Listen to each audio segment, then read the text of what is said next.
En 2005, el gobierno federal intentó quitarle sus derechos políticos a Andrés Manuel López Obrador cuando era jefe de gobierno de la Ciudad de México.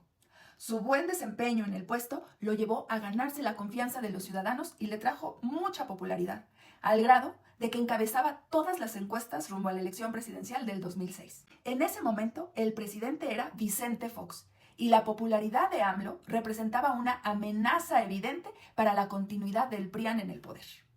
Por esa razón, intentaron sacarlo de la jugada, y no en las urnas, como debía de ser, sino que buscaron truncarle el camino para que ni siquiera compitiera.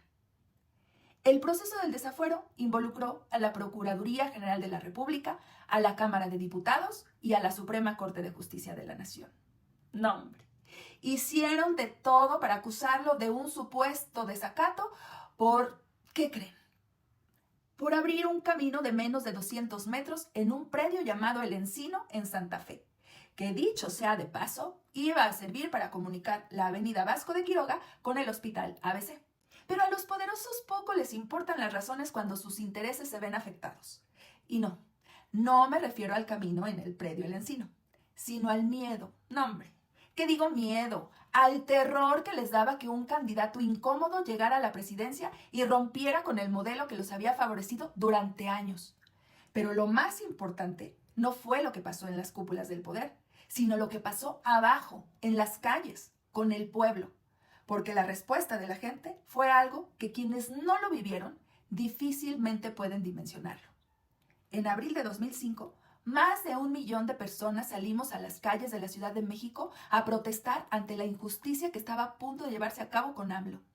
Y no era una marcha cualquiera. Era una mezcla de indignación y tristeza combinada con humor y creatividad al más puro estilo chilango.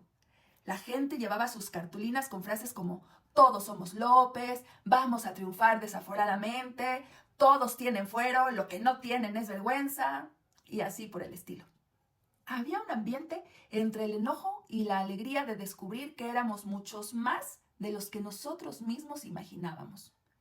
Y eso es lo que marcó un antes y un después, porque en ese momento muchos entendimos algo fundamental, que la política no se decide en las oficinas, ni en los tribunales, ni en los pinos de aquel entonces. Se decide en la calle.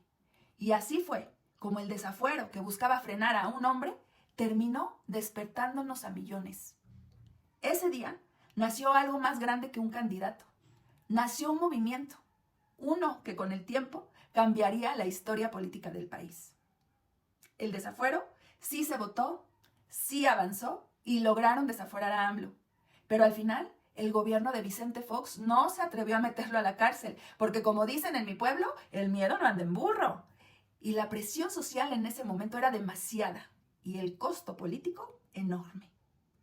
Después vino la elección de 2006 marcada por un tremendo fraude que llevó a la presidencia a Felipe Calderón, quien hasta la fecha no lo ha aceptado abiertamente, pero en su momento, en una entrevista con Denise Merker, expresó su célebre frase con la cual pasará a la historia como el espurio que es: "Haiga sido como haiga sido", refiriéndose cínicamente a que, ante la duda, como sea, él ganó.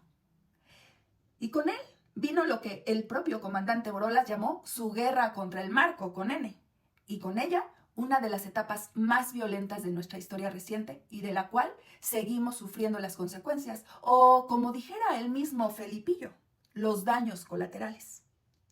Con el paso de los años y de los tragos amargos de ese sexenio y después del retorno del dinosaurio PRI a la presidencia, el país cambió. Y el movimiento que había surgido en 2005 no desapareció, se transformó, resistió y creció. Hasta que en 2018, el pueblo mexicano vimos con regocijo a AMLO finalmente llegando al poder. Y de aquel 7 de abril de 2005, se nos ha quedado tatuada la frase con la que AMLO cerró su discurso en la Cámara de Diputados: "Ustedes me van a juzgar, pero no olviden que todavía falta que a ustedes y a mí nos juzgue la historia". Mi querido cabecita de algodón, a ti ya te juzgó la historia porque los mexicanos te amamos desaforadamente. Yo soy Mía Sandoval.